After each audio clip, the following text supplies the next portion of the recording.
Okay, good morning everybody, and thank you Isolt for inviting me here today to give a talk on GLP and on the role of INAB in GLP in Ireland. I don't know at what stage you are with GLP and the application in your own work and so on, but hopefully you'll find the presentation interesting. Please stop me at any stage as well if you have a question or a query, if I'm going too fast or I'm going too slow. Okay. So in the presentation today, I'm just going to give you a little bit of background about the Irish National Accreditation Board and our GLP role. And then looking at the purpose of GLP regulations in the first place and what they're used for. And then I said that I'd just put together some information as to why the GLP regulations were introduced in the first place. And it's very interesting and so on. And it was really back in the States in the 70s, and where the FDA had, incredible findings really that were fairly shocking and had a huge impact. And as a result of that, we have the regulations. And then I've just listed the GLP principles, and we'll link them to the serious deficiencies that had been found in a lot of studies that were being submitted for licensing purposes. So these principles have to be applied by test facilities throughout the world, and then they have to be, the compliance with these principles have to be inspected and assessed again by numerous monitoring authorities. So you can imagine that it's very important to try to achieve harmonisation, as much harmonisation as possible. So I'm going to talk a little about how that harmonisation is achieved, or every effort is made to achieve as much harmonisation as possible. I'm then going to talk just a little bit about how the monitoring authorities, which we're the Irish Monitoring Authority, operate and interact and so on, and how they interact with relevant stakeholders, and talk a little bit about the mutual acceptance of data. Okay. So the Irish National Accreditation Board, where accreditation, I don't know again if you're familiar with laboratory accreditation, but that's another area for laboratories again to operate, and that probably accounts for INAB's 75% of INAB's workload, but the GLP role accounts for approximately 20% of our workload. But every member state has to have a GLP compliance monitoring authority, or has to have arrangements with an EU member state monitoring authority. So we're that statutory body in legislation for the compliance monitoring aspect, and that requires us to monitor facilities, test facilities, who are carrying out non-clinical or preclinical safety and residue studies on all chemicals. And they're chemicals, pharmaceuticals, cosmetics, food additives and so on, for submission to regulatory authorities for risk assessment purposes. So I presume that's what you'll be doing with your nanomaterials and so on.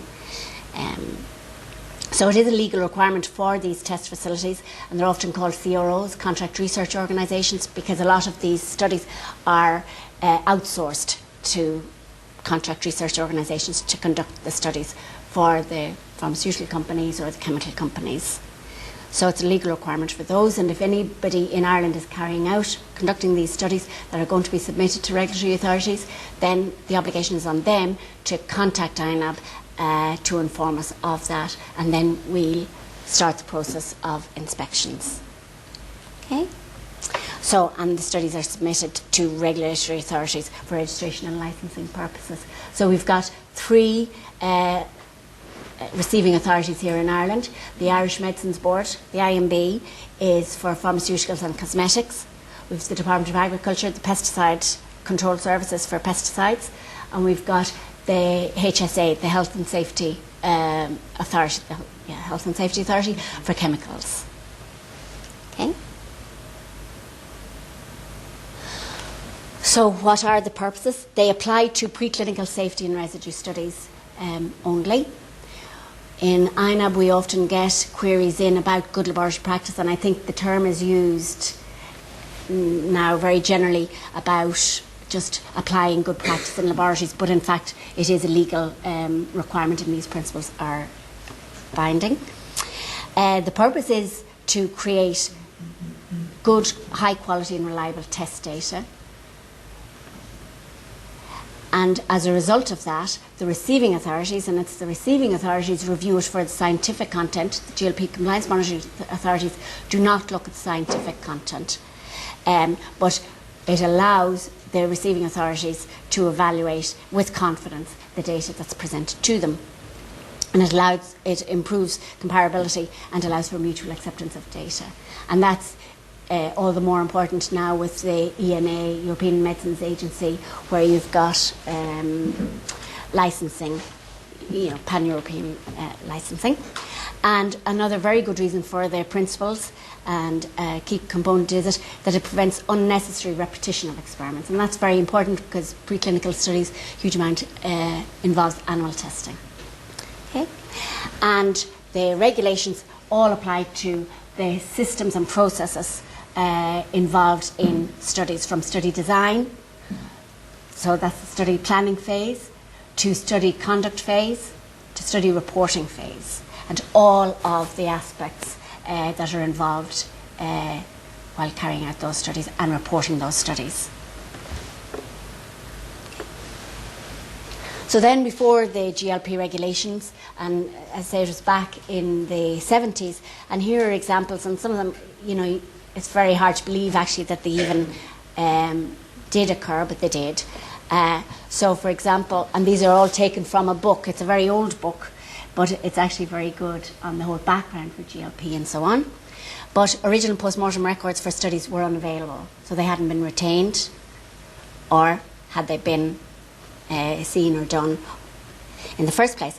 The reports from the pathology group submitted to the FDA were inconsistent with the original records obtained at post-mortem. Data was recorded as normal in observed animals: diet consumption, animal appearance, water consumption, because every detail has to be recorded as and when it's occurring and for clearly identified animals and so on. But these animals were dead. So, was it falsification of results? Control animals and treated animals were not properly identified. So you can see from that how then could the study be valid in comparing control versus treated. And then, very worrying, the senior scientists didn't have proper qualifications or backgrounds to either be conducting the studies or to be supervising the studies. So you can see you wouldn't have great confidence, would you, in those study reports or on that product. An animal facility was treated with pesticides while the animals were still present in the facility. So you can imagine the contamination issues and so on there. A study was submitted to the FDA containing the wrong data and the wrong animal identification numbers. To think that that could happen, and it hadn't been stopped at the facility and reviewed and so on. A submitted report stated that animal tissue had been examined histopathologically, but the tissue samples had never been collected in the first place. So again, creative reporting. And then animals who received a drug under test received this drug in a manner which made it impossible to determine how much of the required dosage was actually given to the animal, if any at all. And that's all. These are issues now that are all very important when you're conducting any study and when you're recording any information. So the conclusions of the FDA, and any person with some common sense would conclude that, in fact, these studies or the experiments were very poorly designed in the first place. They were very poorly performed, analysed and reported. The scientific personnel lacked proper qualifications or any sort of training at all in good practice for the studies undertaken. And the personnel carrying out, all the study personnel involved carrying out these studies, lacked awareness of the importance of actually sticking to the protocol or the study plan, and of documenting accurate records as and when they occurred, and of maintaining raw data. And it's just so important, so that there's an absolute full audit trail and a complete record of everything that was done, who did it and when.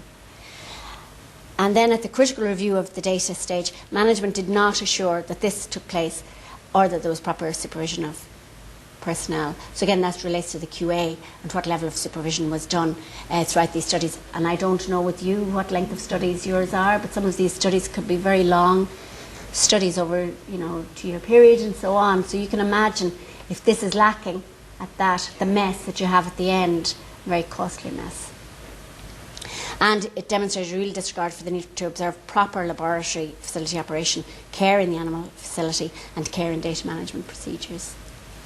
So it was fairly bleak, wasn't it? So, but it was good. It was found at that stage. And what was the outcome from that? Well, 2 of the largest contract research organisations, or the test facilities that carried out these studies for a huge number of products, went bankrupt. The directors went to jail for falsifying the reports. They had to take the responsibility for that.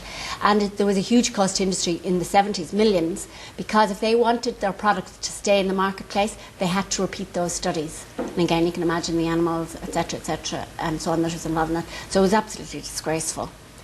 And then the GLP was then extended to all new chemical substances, and also was extended from tox studies only to a whole range of studies as well, which is very good.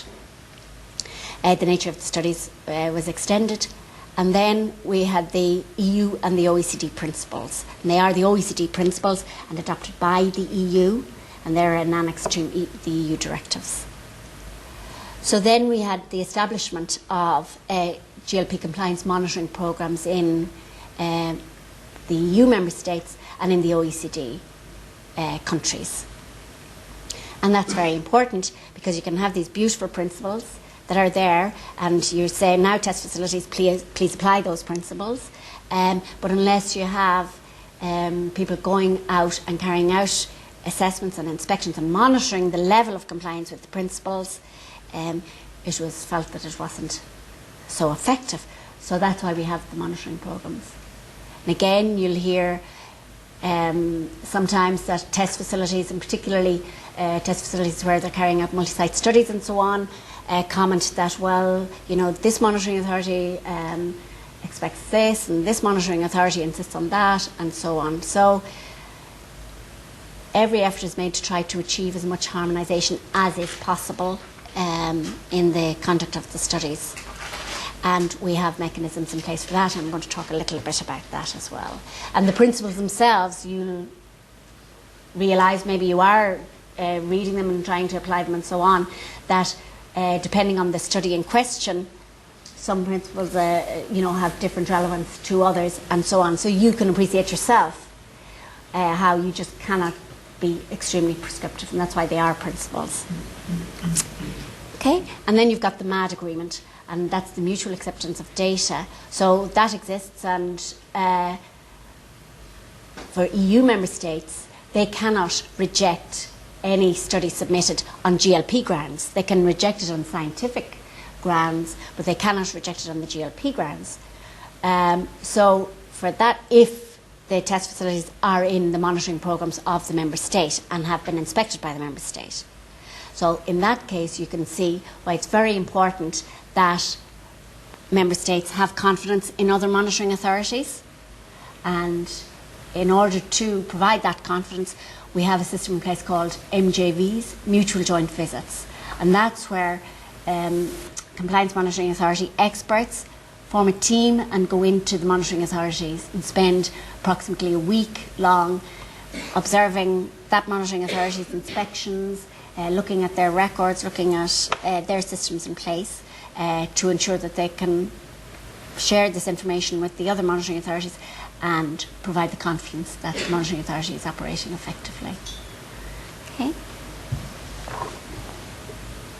So, what are the principles themselves? And because of the deficiencies, you can see why we have the need for these principles. So you've got the test facility organisation in the first place and the personnel. And there's a strong emphasis on the personnel, and particularly test facility management. They are fully responsible to ensure that there's adequate resources, facilities, etc. for the studies to be conducted in the first place. You have a very particular role, though, for the study director, And this was found, and that study director is the person legally responsible for the study. So by signing off on that study report, you are stating you are legally responsible for the contents in that, and that to the best of your ability, it is a true and accurate record of all what is contained therein.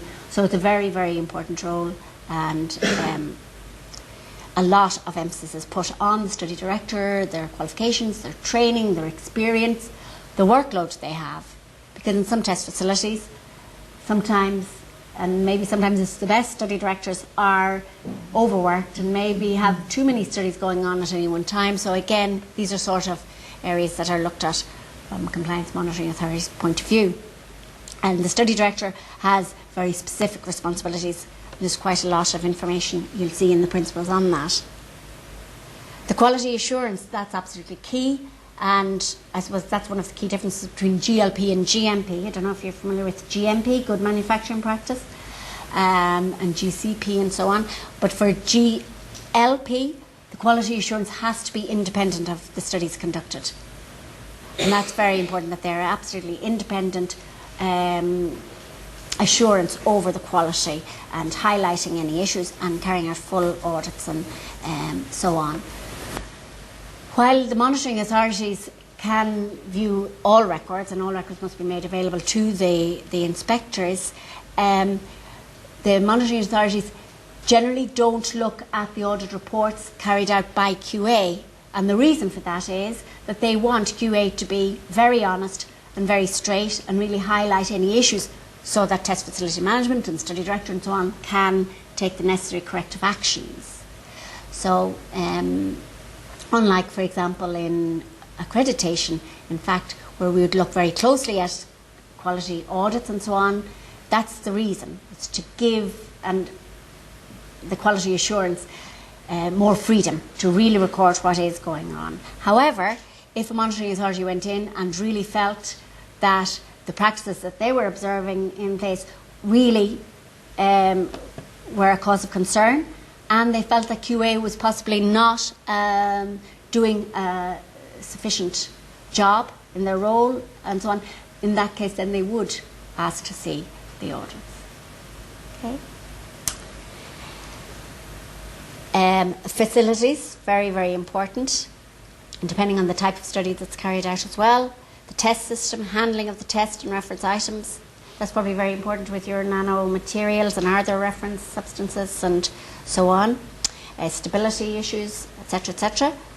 The archives are extremely important, obviously, then, and where they're stored, how they're stored, and how they're restricted access, that after the event, that's it.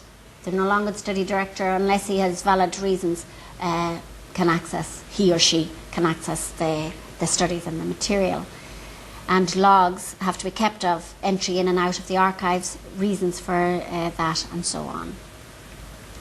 Okay, and waste disposal, again, important depending on test systems and so on. The apparatus, materials and reagents, again, probably very, very important with you and with your studies. The test systems themselves, whether if it's analytical, if it's pesticides, physical, chemical side of things, or biological test systems, the animal testing, and so on. And the principles and the supporting documents give a lot more detail on these aspects. These are just all the key headings in the principles. So test and reference items, absolutely key. From the receipt, the characterisation is a big issue. The handling, sampling, storage, and the reconciliation and the use of that test item. And there must be full reconciliation on that and full records to demonstrate that. Standard operating procedures, anything that you do that is either study specific or non-study specific, because there's a lot of non-study specific things that you've got to have in place as well, must have SOPs, standard operating procedures.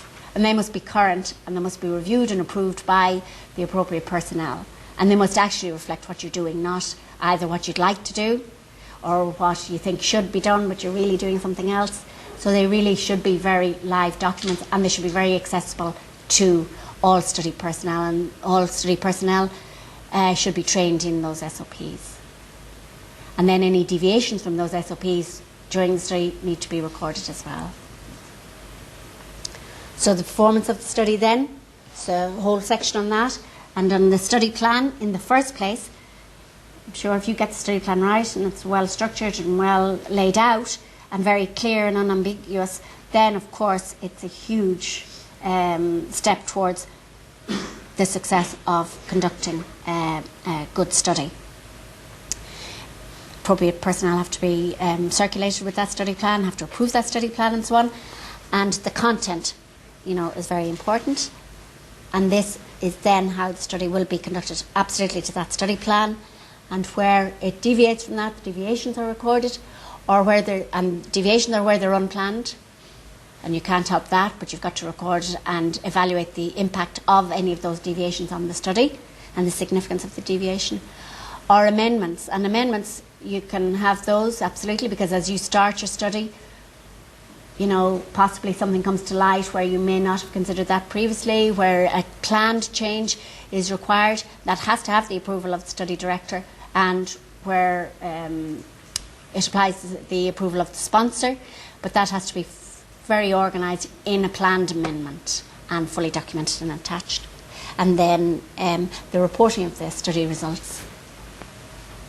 The content of the final report must again reflect everything that was done, have conclusions, and also, very importantly, have the study director's statement stating that it reflects what was done and is a true reflection of the raw data and the work that was done.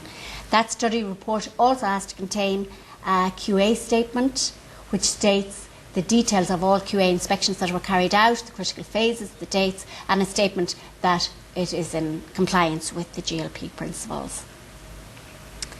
Okay. And then the storage and retention of the records and materials, because when it's all done, you need to store it and keep it safe and make sure that it is available there.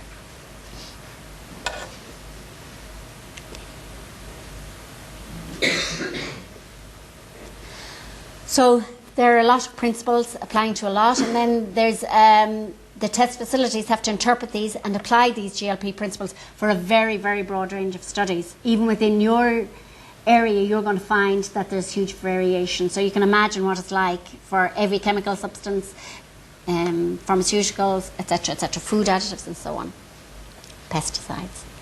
And then, so the test facilities are applying all of these in their interpretation.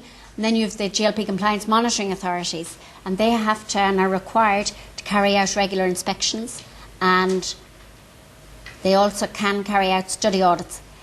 Study audits are always carried out as part of the regular inspections, but separately, receiving authorities can request, and are much more frequently now requesting, individual study audits, specific study audits.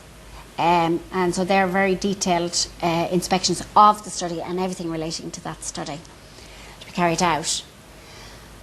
So as the monitoring authorities, and all the monitoring authorities are required to submit annual reports, and that's shared with all the EU and OECD member states, or members and countries that are members of the OECD. And then the real-time notification of any non-GLP compliant studies and or test facilities between the EU member states and OECD member countries. And what do the GLP monitoring authorities do with that information?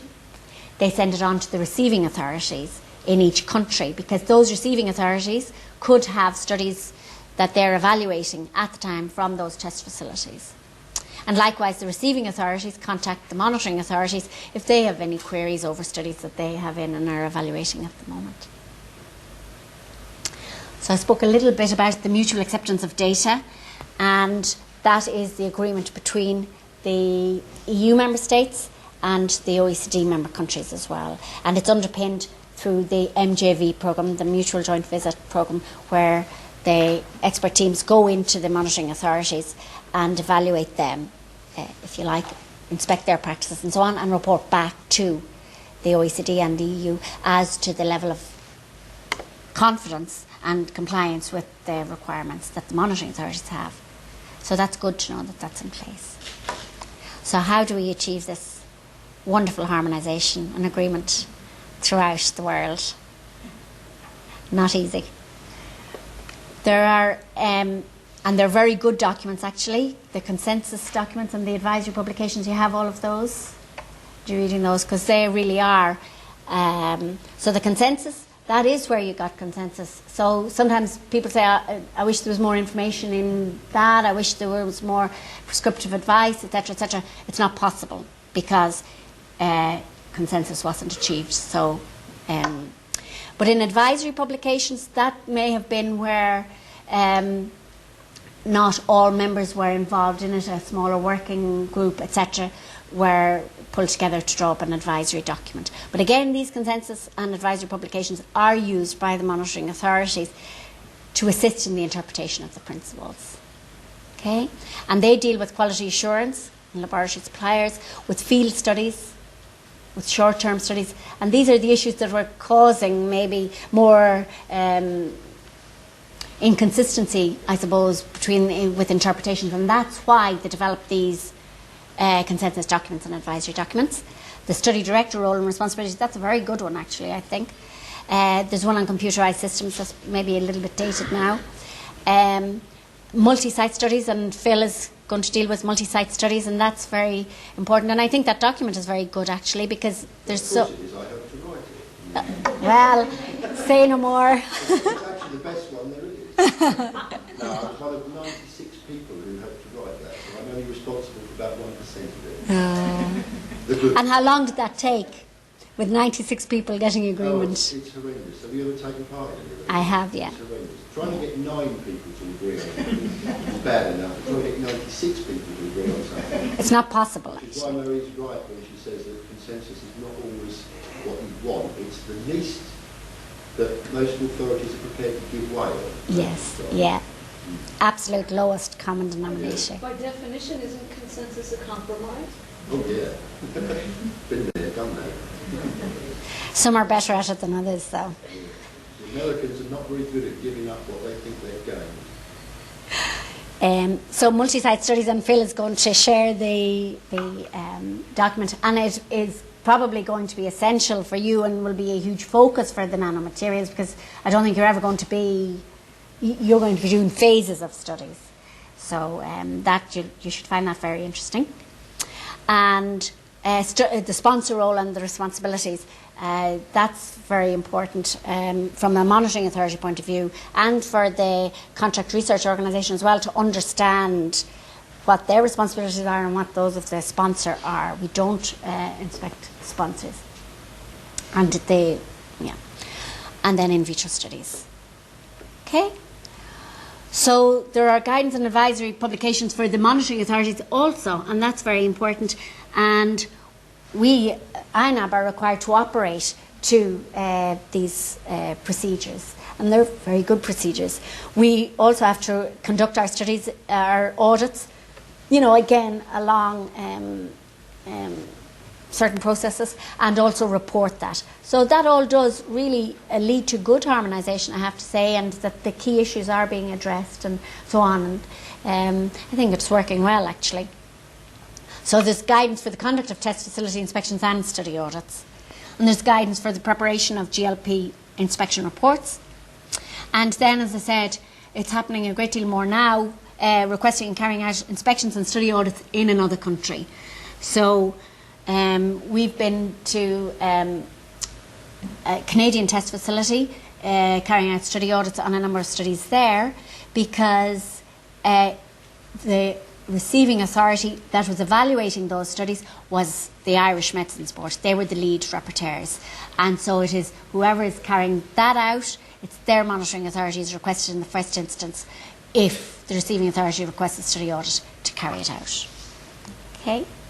You'll find that there has been quite a number of study audits carried out in countries that previously hadn't been in the OECD. So carried out in India. At the moment there are study audits being carried out in China, etc., where these studies are coming in from non-OECD member countries. Or even in EU and OECD member countries where a receiving authority has issues, they can still request a study audit to be carried out if they have concerns over GLP aspects. So the documentation there, they're absolutely key to the interpretation and to assist in harmonisation. And then separately, we have EU and OECD GLP expert groups, and they meet 2 times a year, and that is very important, and that's where any key issues are discussed, the technical issues, inspection issues, etc. are discussed, and upcoming changes and so on. We have the MJV, which is a peer evaluation programme, the Mutual Joint Visit programme, and in fact INAB had that, a re-evaluation last October, and that was led by the Swedish GLP Monitoring Authority and the Singapore GLP Monitoring Authority. This was a week long, and thankfully there were no findings, which is great. All the monitoring authorities have close links with relevant stakeholders, and these stakeholders are the European Medicines Agency, EMA, the European Chemicals Agency, and that's very important to ECHA now with the REACH and the requirement that all chemical substances have to be carried out to, the studies have to be carried out to the GLP, and the European Food Safety Authority, because they're responsible for food and feed additives. Okay, and in fact, the European Medicines Agency and ECHA, they're observers on the EU and OECD GLP groups. So that's very good. They're hearing from us what's happening, and they're also able to advise us what their requirements are and so on. So it really is very helpful and good communication. So again, there's annual reporting and immediate notifications of non-compliant studies and test facilities. So it is quite a close network, and luckily we are able to contact other monitoring authorities and so on if we have any issues. And we also share inspectors, and that's very good too, you know. So a lot of monitoring authorities in fact had their GLP inspectors trained probably in the UK, because it's English speaking, because the UK have a high percentage of test facilities and CROs, world leading CROs in the UK. So that was very good, and it's a very good monitoring authority. And we've used UK GLP inspectors, we've used Swedish GLP inspectors, and GLP inspectors from the Netherlands as well. So again, that all leads to harmonisation as well, and it's very good.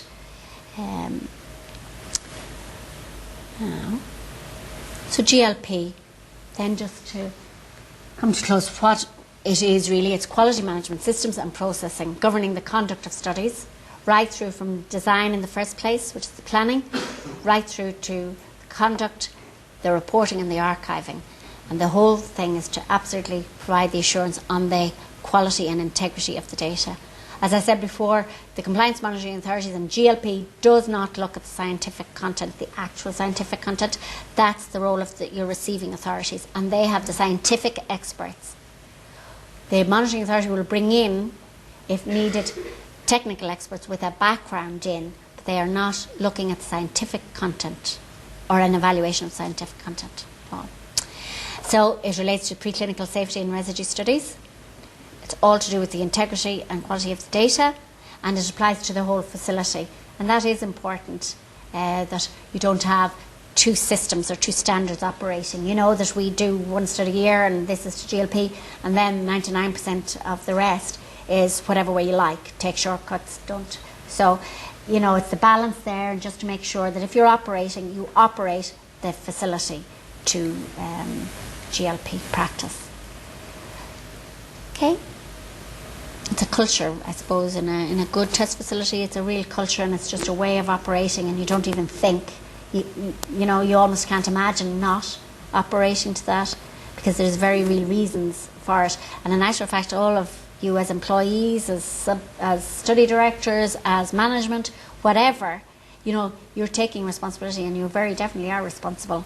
And in the event if something goes wrong, you'll be very happy to know that you have worked the process, you have whatever, and you have that information in place. And if an error happened, well, that's down to human error, but it was not done through negligence or poor practice or whatever. And that's a really good thing, I think, for you to have, and to you yourself have confidence in.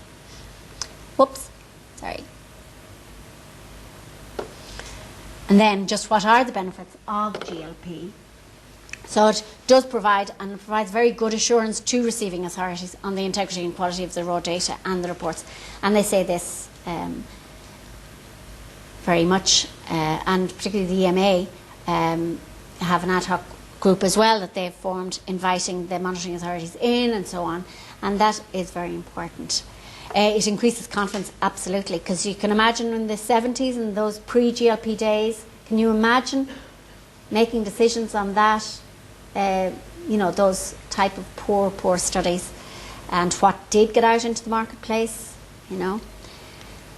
So it ensures decisions are made on reliable data, and that's key. It increases public confidence, without a doubt. And there is the international acceptance of data through European and international multilateral agreements, and that's very important again, so that unnecessary studies aren't being conducted, there isn't unnecessary repetition, and that all studies are justified to be done in the first place, which prevents unnecessary repetition of experiments, and that's really, really important. So, where can you get all of this information? Well, you have it already, probably. I thought you were at a very early stage in it, but you're not. But they are the standards of publications. They're well worth reading and going over again. And,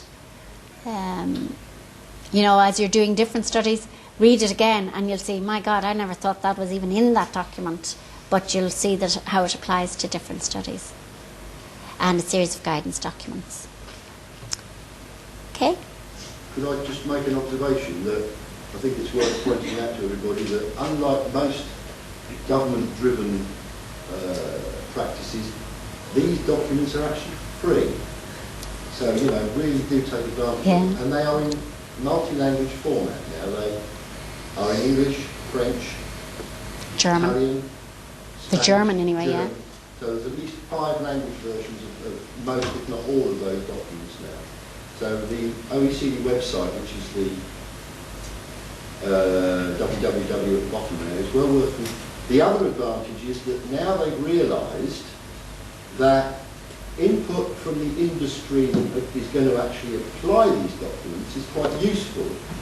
So when they are thinking of new ones, they put them on the website as draft provisional documents for you to comment on, which means that when the final version comes out, it actually contains input from the very people to whom it actually applies, which is kind of nice, because that certainly wasn't the case with the GLPs in America. The very people who were expected to use it were never asked whether it was sensible or not. So do check the OECD website.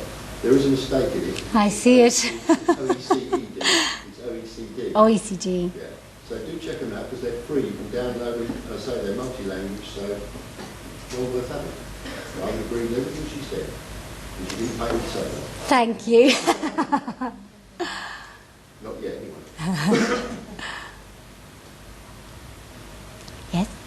I just need a clarification. The Irish National Accreditation Board, is that something affiliated with ISO or something part of the Irish government itself? Is it a regulatory agency or an external stakeholder group? The Irish National Accreditation Board is part of a government agency.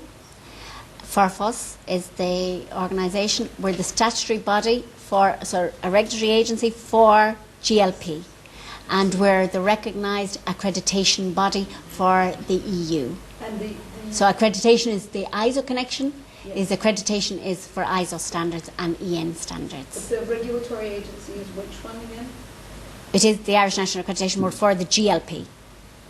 No, but you said you're part of the regulatory... Oh, FORFOS. FORFOS. What is that, please? FORFAS. That's the National Policy Advisory Board.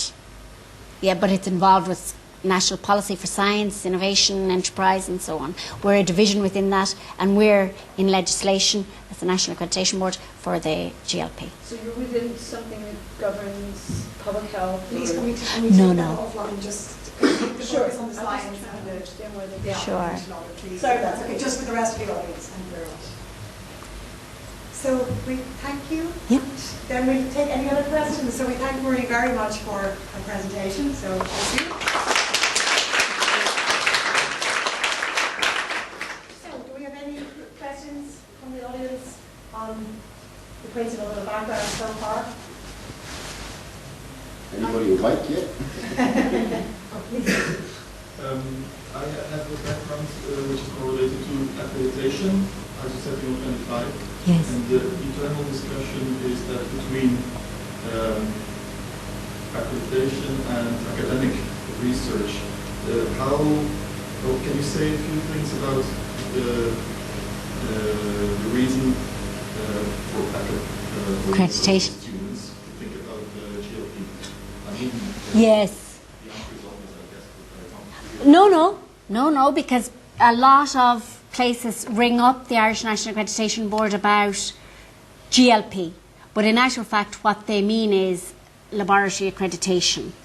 And so GLP is a very definite legal requirement for studies, and for studies, preclinical studies on chemical substances for licensing and registration purposes. Laboratory accreditation is generally is applied for batch release, for testing, for test results and continuous type of testing, and it can apply to any products, it's not just for chemicals, chemical substances and so on. And the standard that applies there is ISO 17025 for ordinary testing laboratories, and it's ISO 15189 for medical testing laboratories. Now there's a lot of common systems, quality, best practice, personnel and qualifications and training and all of those type of things.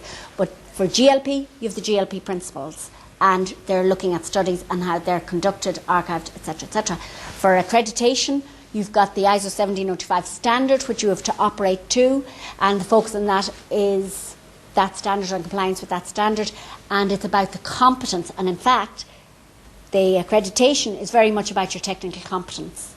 The GLP, from a monitoring point of view, is about the systems for the raw data, etc., etc. It's the receiving authorities look at the scientific content. So that's probably a key difference. But laboratory accreditation, and you hear a lot saying, laboratory ISO 17025 should apply to the studies. ISO 17025 can be used by laboratories, but it wouldn't address a lot of the issues that GLP does. But possibly for pesticides is something that possibly laboratories carrying out 5-batch analysis, whatever, they can do the studies, and possibly their laboratories could be 17025 accredited. But the approach and the inspections and the rigour and the content of the inspection team is very different for accreditation. But if you're, QC labs, batch release labs, all of those type, they would be laboratory accreditation, and you almost have to have it to operate. Like you just won't get business, commercial laboratories. For medical testing laboratories, ISO 15189, now for blood transfusion in Ireland, they're required to be accredited to ISO 15189. And that is a real statement on their technical competence, so that the accuracy of the results they're generating, and you can have confidence as a patient, as a user, that is. But the GLP is for studies, for products, to get them registered and licensed, safety and risk hazard assessment. But we have organisations that have both. That have GLP, because that's what they do for their studies, and that have laboratory accreditation because they do testing and batch release purposes for other clients. Okay, did you have a question, Maria, or shall we?